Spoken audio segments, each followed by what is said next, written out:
Hello everybody, this side Dilip Singh Asola. From today onwards, we will start our Indian economy. तो दोस्तों आज से जिस subject की बात करेंगे, जिस पेपर की बात करेंगे, उसका नाम है इंडियन इकोनॉमी।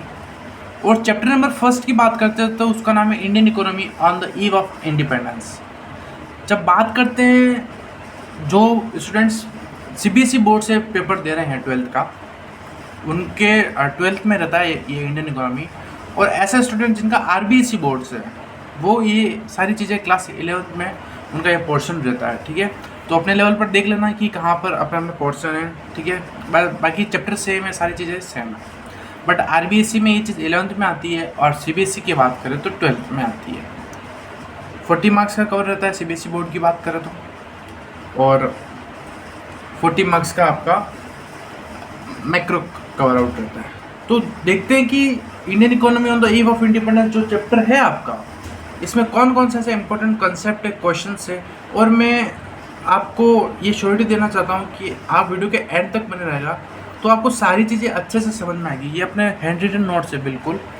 ठीक है, आप एक बार गो थ्रू करना बिल्कुल। अगर आप चाहते हो कि सर हमको इसकी PDF चाहिए तो आप हमको जो हमारा जो व्हाट्सअप नंबर है जो आपको डिस्क्रिप्शन में मिल जाएगा, वहाँ से हमसे कनेक्ट हो सकते हो। और जो नॉमिनल चार्ज रहेगा इसका वो आपको पे करना पड़ेगा और आप ले सकते हो। बाकी आपको ये नोट्स परचेस करने की भी कोई रिक्वायरमेंट नहीं है। आप अच्छे से इनको यहाँ से ही आप गो थ्रू करना, स्क्रीनशॉट ले लेना और साथ साथ लिखते रहना, तो सारी चीज़ें आपको साथ साथ में याद हो जाएगी।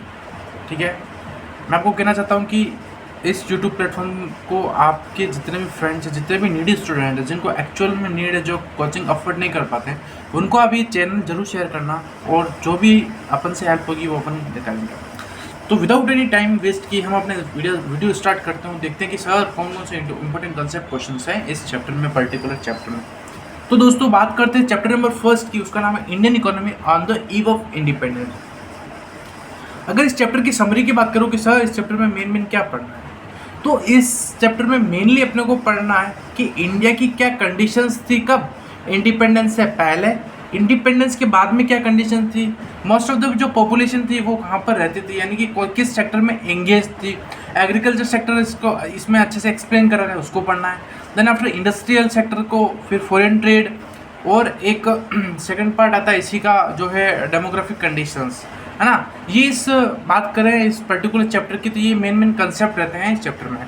बहुत ही अच्छा चैप्टर है ये। आपको यहाँ पर अगर आपने अच्छे से पढ़ लिया अपने 12th या 11th लेवल पर, तो ये आपको बीकॉम फर्स्ट ईयर के एग्जाम्स होंगे जो आपके जो किसी भी कॉलेज से आप पढ़ोगे, वहाँ पर भी ये चैप्टर आपको हेल्प करेगा। तो यहीं से आप अच्छे से प्रिपरेशन कर सकते हो अपनी। और आपको किसी भी तरह का डाउट रहता है, जो आपको डिस्क्रिप्शन में जो नंबर दिख रहे हैं वहाँ से आप हमको फ्रीली व्हाट्सअप कर सकते हो। जो भी आपका डाउट होगा वो हम जो भी आपका डाउट होगा उसको सोल्व करने की कोशिश करेंगे। चलिएगा बात करते हैं Indian economy on the eve of independence. तो सबसे पहले बात करते हैं कि सर मतलब इंडिया की क्या क्या कंडीशंस थी। तो फर्स्ट आपको कैपिटल लेटर में जो हेडिंग दिख रही है, अब इस एरो को ध्यान रखना। ठीक है, जहाँ एरो चल रहा है वहाँ पर पढ़ेंगे। Low level of economic development under colonial rule. यहाँ पर दोस्तों कॉलोनियल रूल का क्या मतलब है? कॉलोनियल रूल का मतलब है यानी कि ब्रिटिश रूल। ठीक है, ब्रिटिश गवर्नमेंट थी, उसको कॉलोनियल गवर्नमेंट भी बोला जाता है। इस चीज़ का आप ध्यान रखना अच्छे से। कॉलोनियल रूल का क्या मतलब है यहाँ पर? British government. ठीक है, ब्रिटिश रूल्स, अब ऐसे भी लिख सकते हैं। तो इकोनॉमिक डेवलपमेंट की बात करें इंडिया की, तो low level of economic development था कब? ब्रिटिश रूल के टाइम, या फिर कह सकते हैं colonial rule. Before the British rule the Indian economy was prosperous, agrarian और हैंडीक्राफ्ट। यानी कि ब्रिटिश रूल से पहले जब इंडिया में ब्रिटिशर्स आए थे उससे पहले इंडिया की कंडीशन कैसे थी? फर्स्ट पॉइंट याद रखना, prosperous, second agrarian and third handicraft. अब देखते हैं कि सर प्रॉस्परस का क्या मतलब होता है, एग्रियन का क्या मतलब होता है और हैंडीक्राफ्ट का क्या मतलब रहता है। दोस्तों बहुत ही शॉर्ट नोट मैंने बना रखे हैं, इससे शॉर्ट आपको आई थिंक कहीं नहीं मिलेगा और आप अच्छे से यहाँ से पढ़ सकते हो। ठीक है, अगर आपको नीड है नोट्स की तो आप मेरे को जो डिस्क्रिप्शन में जो नंबर है वहाँ से मिल सकते हैं। चलो विदाउट एनी टाइम को वेस्ट किया हम अच्छे से देखते हैं। तो अपन बात करें कि सर इंडिया की कंडीशन, इंडियन इकोनॉमी की कंडीशन बिफोर द ब्रिटिशर्स, यानी कि ब्रिटिशर्स से पहले इंडिया की क्या क्या कंडीशन थी। तो उस टाइम पर इंडिया क्या था? प्रॉस्परस था, एग्रियन था और हैंडीक्राफ्ट था। यहाँ 1 मार्क्स में यहाँ से क्वेश्चन पूछ लिया जाता है कि बताएगा कि इंडिया की क्या कंडीशन थी बिफोर द ब्रिटिशर्स। ठीक है, तो क्या थी? प्रॉस्परस, एग्रियन और हैंडीक्राफ्ट। सर प्रॉस्परस का क्या मतलब होता है, एग्रियन का क्या मतलब होता है और हैंडीक्राफ्ट का क्या मतलब होता है? तो दोस्तों प्रॉस्परस का मतलब होता है इंडिपेंडेंट एंड सेल्फ रिलायंट, ठीक है, यानी कि वो खुद वो किसी के ऊपर डिपेंडेंट नहीं थे, अपना खुद का काम करते थे, ठीक है, जो भी उनको अर्न होता था वो उनके हिसाब से रहते थे, उनका जो भी लाइवलीहुड था उसको फॉलो करते थे, नो डाउट। फिर बात करते sir what is meaning by agrarian. Agrarian का दोस्तों मतलब होता है कि agriculture was the main source of livelihood, यानी कि उस टाइम पर बिफोर द ब्रिटिशर्स कह सकते हैं कि जो इंडिया के जो मोस्ट ऑफ द पॉपुलेशन थी, और यानी कि 2/3 पॉपुलेशन जो बेस थी वो एग्रीकल्चर पे थी, तो बोला गया है कि सेल्फ रिलायंट थे और एग्रीन, यानी कि मेन बेस क्या था उनका, main source of the livelihood था वो था agriculture. And third point is the most important जो ये इंडिया का फेमस है वो है हैंडीक्राफ्ट, यानी कि हैंडीक्राफ्ट दोस्तों आप सभी को पता है कि इंडिया में बहुत सारी ऐसी चीज़ें जो हाथों से बनी जाती है ना, तो वो फेमस थी। तो इसके अंदर well known handicraft silk cotton coins, फिर है मेटल्स कॉइन्स, या कुछ अपना फेमस था। आई होप कि अगर क्वेश्चन आता है कि before the British rule India की क्या कंडीशन थी, तो आपको 3 पॉइंट बताना है, प्रॉस्पेरस, एग्रियन और हैंडीक्राफ्ट, इनको इसी टाइप से आपको लिखना है, ठीक है। अब बात करते हैं कि sir during the British rule, यानी कि ब्रिटिश रूल कि जब सर ब्रिटिश रूल था, यानी कि जब इंडिया में क्या थे, ब्रिटिशर्स थे, तब सर क्या कंडीशंस थी, है ना। तो देखिएगा आपको अच्छे से विजिबिलिटी है,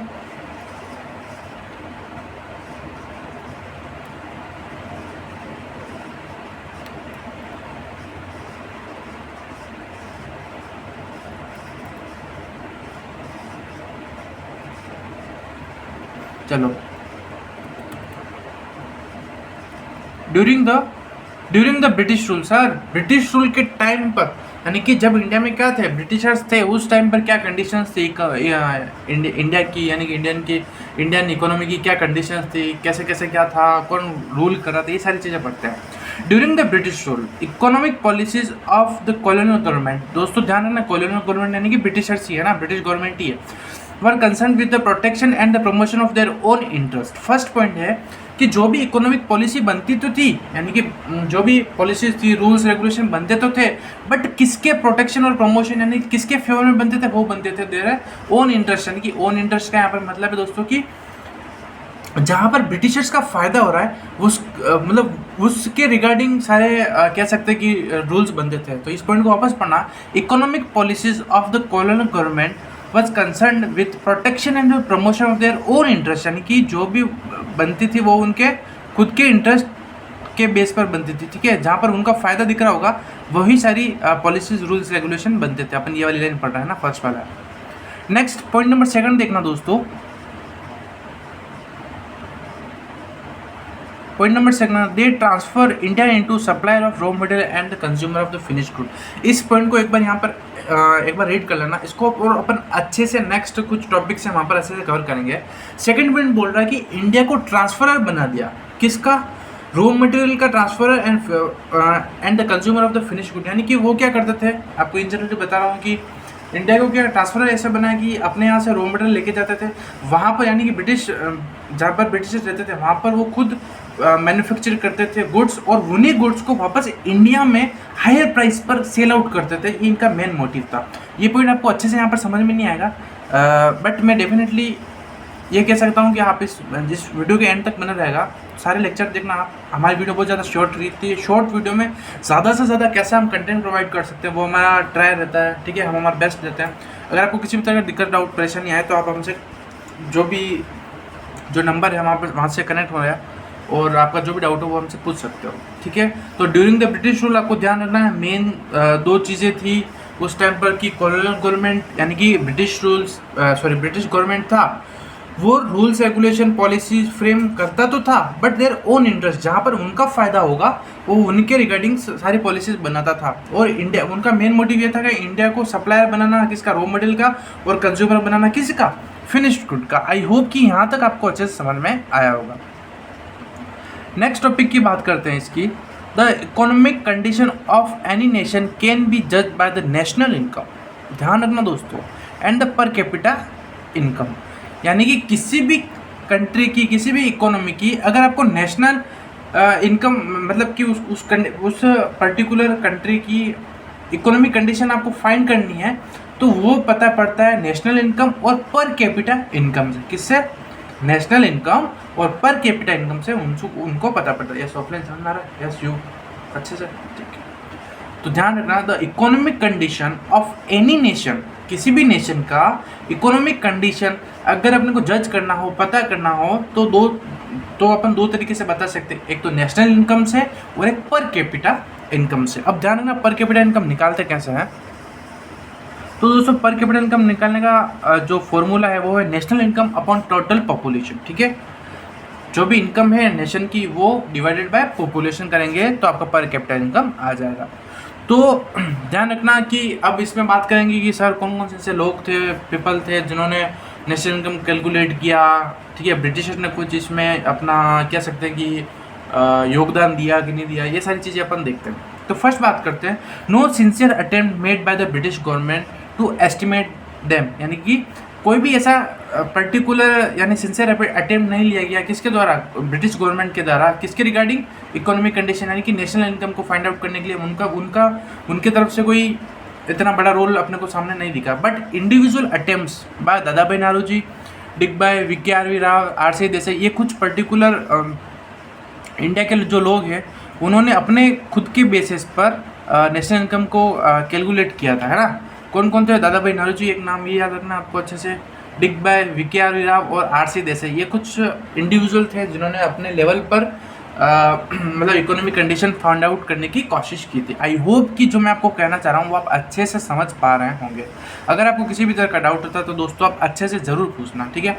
however all these estimate produce the conflict result. ठीक है, अब इनका सबका अलग अलग रिजल्ट आया था क्योंकि इन्होंने सबने अपना अलग अलग बताया था। But estimated by the doctor VKRV Rao was the considered significant. अब इसमें से जो सही माना गया है वो है VKRV राव का था, उनका सही माना गया है। ठीक है, तो यहाँ से MCQ 1 वर्ड में पूछ लिया जाता है CBSE में कि कौन सा वो इंडिविजुअल थे जिन्होंने जो आपका इकोनॉमिक कंडीशन यानी कि नेशन का इकोनॉमिक कंडीशन क्या होती है, नेशनल इनकम क्या होती है, पर कैपिटल इनकम निकाली थी। तो जिसका सबसे ज़्यादा अच्छा था और जो वो है VKRV राव। ठीक है, तो मोस्ट सिग्निफिकेंट माना जाता है वो होता है VKRV राव का। आई होप कि यहाँ तक आपको अच्छा समझ में आया होगा। नेक्स्ट बात करते हैं, during the first half of 20th century aggregate the real output was growing at less than 2% and the per capita output at 0.5%। इस लाइन को दोस्तों अच्छे से याद कर लेना, क्वेश्चन डायरेक्ट भी कभी कभी पूछ लिया जाता है कि during the first half of 20th century यानी कि first half of 20th century में एग्रीगेट रियल आउटपुट कितना था, तो लेस देन 2%, और पर कैपिटल इनकम कितनी थी इंडिया की, वो थी 0.5%। आई होप कि यहाँ तक आपको अच्छे से समझ में आया होगा। एक बार अपन वापस रिकैप कर लेते हैं शुरू से कि सर क्या क्या चीज़ें अपन ने पढ़ी अभी तक। Indian economy on the eve of independence की बात कर रहे थे। इसमें फर्स्ट जो हेडिंग दिखती है वो है low level of economic development under colonial rule, यानी कि जब कॉलोनियल रूल का मतलब होता है दोस्तों ब्रिटिश गवर्नमेंट। ठीक है, ब्रिटिश रूल्स ऐसे भी बोल सकते हो आप, कि जब ब्रिटिशर्स थे तो वहाँ जो इकोनॉमिक था वो क्या था, low level of economic development, यानी कि जो डेवलपमेंट था इकोनॉमी का वो बहुत ही ज़्यादा कम था।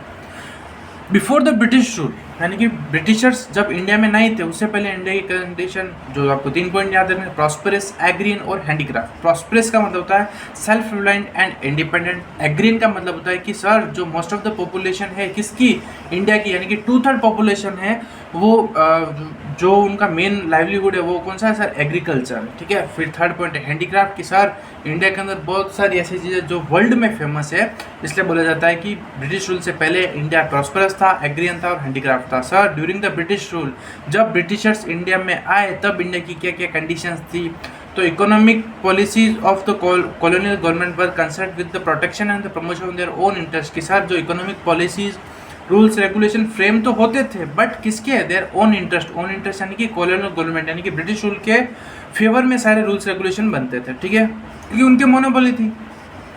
फिर they transfer India into supplier of raw material and the consumer of finish good. फिर इनका मेन मोटिव ये भी था कि इंडिया को रॉ मटेरियल का ट्रांसफर बनाना है और फिनिश गुड का इनको मतलब कंज्यूमर बनाना है, किसका, फिनिश गुड का। फिर किसी भी नेशन का आपको इकोनॉमिक कंडीशन फाइंड करनी हो कि उस पर्टिकुलर नेशन की, उस पर्टिकुलर कंट्री की इकोनॉमिक कंडीशन क्या है, तो वो अपन दो चीज़ों से पता लगाते हैं। फर्स्ट है आपका नेशनल इनकम और सेकंड है पर कैपिटा इनकम। ठीक है, तो पर कैपिटा इनकम का formula national income upon total population, ये ध्यान रखना। फिर ब्रिटिश गवर्नमेंट ने कोई भी सिंसियर अटेम्प्ट नहीं लिया था इसके रिगार्डिंग, लेकिन कुछ इंडिया के इंडिविजुअल थे, कुछ लोग थे जिन्होंने अपने बेस पर, अपने इंडिविजुअल लेवल पर नेशनल इनकम कैलकुलेट की, ठीक है, पर कैपिटा इनकम कैलकुलेट किया। बट जो सबसे मोस्ट सिग्निफिकेंट जिसका माना गया है वो है doctor VK R B Rao. यहाँ से क्वेश्चन आता है दोस्तों, ध्यान रखना है इस चीज़ को। ठीक है, फिर नेक्स्ट पॉइंट है during the first half of the 20th century aggregate real output was growing at less than 2% से बढ़ रहा था और पर कैपिटा इनकम 0.5% थी। ठीक है, इस डेटा को भी आपको याद रखना। दोस्तों इंडियन इकोनॉमी की बात करें तो ये फर्स्ट चैप्टर है आपका, तो इसमें डेटा बहुत ज़्यादा है। तो डेटा अभी से अच्छे से याद करके चलना। अपनी वीडियो 15 to 20 मिनट्स के अंदर अपन मोस्ट मतलब जो भी पार्ट रहेगा वो अच्छे से कवर करेंगे। 3 to 4 वीडियो आएगी आपके पर्टिकुलर हर चैप्टर की। उसके बाद में एक कह सकते हैं कि एक वन शॉट वीडियो आएगा जो मैं आपको बोर्ड पर एक्सप्लेन करूँगा। ठीक है, ये आपको डिजिटल फॉर्म में रहेगा आपके सारे लेक्चर्स, और एक वन शॉट वीडियो आएगा उसमें आपको सारी चीज़ें मैं ओरली आपको समझाते चलूँगा। और उसके बाद भी अगर आपको किसी भी तरह का डाउट आता है तो आप मेरे को फ्रीली व्हाट्सअप कर सकते हैं, जो नंबर आपको डिस्क्रिप्शन में मिल जाएंगे। और हमारी ऑफलाइन क्लासेस भी रहती है, ऑनलाइन भी रहती है, तो जैसे आप सूटेबल हो वैसे हम हमसे कनेक्ट हो सकते हो। ठीक है, ऑनलाइन क्लासेस हमारी बिल्कुल फ्री ऑफ कॉस्ट रहती है। ठीक है, चल अब दोस्तों नेक्स्ट थोड़ा सा एग्रीकल्चर सेक्टर की बात करते हैं। ठीक है, यहाँ से मोस्ट प्रोबेबली क्वेश्चन पूछा जाता है कि एग्रीकल्चर सेक्टर क्या है। ठीक है, यहाँ से बहुत अच्छे से क्वेश्चन पूछा जाता है। तो एग्रीकल्चर सेक्टर से अपन नेक्स्ट वीडियो में कवर आउट करेंगे और देखेंगे कि क्या है। ठीक है, तो ये फर्स्ट पार्ट था इंडियन इकोनॉमी का। ये फर्स्ट पार्ट थोड़ा छोटा रखा है, ठीक है, क्योंकि फर्स्ट चैप्टर है, फर्स्ट वीडियो है आपका फॉर द सेशन 24-25।